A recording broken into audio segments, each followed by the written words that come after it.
Nouvelle section. Comment ajouter des références dans un texte LaTeX? Pour cela, nous allons créer un fichier auxiliaire, un fichier autre. Nous allons prendre CTRL N. Voilà, CTRL N. Et vous allez sur bibliographie, BibTeX. Si c'est un article, voilà, vous cliquez là-dessus et puis vous mettez les informations qu'il faut. Et là, le premier point, c'est le nom qui va vous permettre de référencer votre ouvrage. Ensuite, il y a l'auteur, le titre et ainsi de suite. Après, si le BibTeX, c'est un livre, voilà, c'est comme ça que vous allez prendre ça. Donc, je vais essayer de prendre, par exemple, un livre, voilà, et puis, voilà, book, arrobase, book. Bon, maintenant, j'ai déjà préparé un petit fichier. Et puis, c'est ce fichier-là que je vais utiliser. Voilà, il est là, complet. Ce fichier-là, maintenant, il va falloir que j'enregistre. Je fais CTRL S et j'enregistre toujours dans formation LaTeX. Et puis, je vais mettre biblio, tout simplement. Maintenant, je vais mettre plutôt .bib. Faire attention avec l'extension. Ici, c'est .bib. Très bien, voici mon document, mon fichier biblio.bib. Je rentre maintenant dans mon document LaTeX, mon fichier latex1.txt, le document sur lequel nous sommes en train de travailler. Et je vais faire quelques références. Je vais arriver là, par exemple, ici, je référence avec Fabien 2014. Si vous retournez là, vous allez voir, voilà, ici, Fabien 2014. Alors, je continue avec les références. Je peux toujours ajouter là quelque part, peu importe.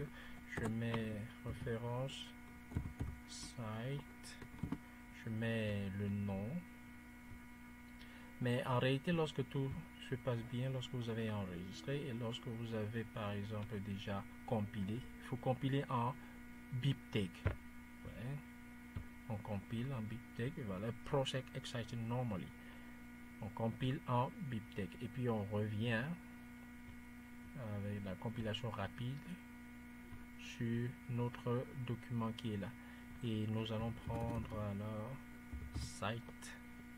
Nous allons mettre le nom du fichier, le nom de la référence. On peut par exemple mettre KR 2014. KR 2014.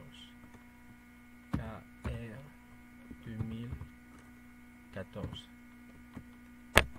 Bien, avec ça, nous pouvons déjà compiler pour voir si ça marche bien. Allons-y. Ici, vous voyez, c'est avec point d'interrogation parce qu'il n'a pas encore pris en compte. Il n'a pas encore pris en compte, vous allez voir point d'interrogation là. Il faut compiler une seconde fois. Alors, qu'est-ce qu'il manque? Très bien. Il faut peut-être compiler une troisième fois. Voilà. Voilà, il y a des choses qui manquent. Ici, je dois dire à LaTeX qu'il faut ajouter quelque chose à la fin. Il faut ajouter des références à la fin. C'est-à-dire que je vais mettre ici biblio. Voilà. Là, je mets biblio et je mets le nom de mon document. Il s'agit de biblio. Et ensuite, le style dans lequel on va imprimer ma bibliographie. Donc, je vais mettre plain. Plain, c'est un style, des références. Maintenant, je compile. Très bien. Donc, ils sont là. Ils sont là, mais je vois encore des points d'interrogation. Ça veut dire qu'il y a quelque chose qui ne marche pas encore. Alors, je compile encore. Est-ce que tout va bien? Le point d'interrogation, il est toujours là. Qu'est-ce qui se passe? Mais le problème avec la référence, c'est qu'il faut compiler plusieurs fois. Maintenant, il est parti et je reviens avec 3 là. Ah non, il y a toujours point d'interrogation. On compile. Et si le problème persiste, il faut rentrer dans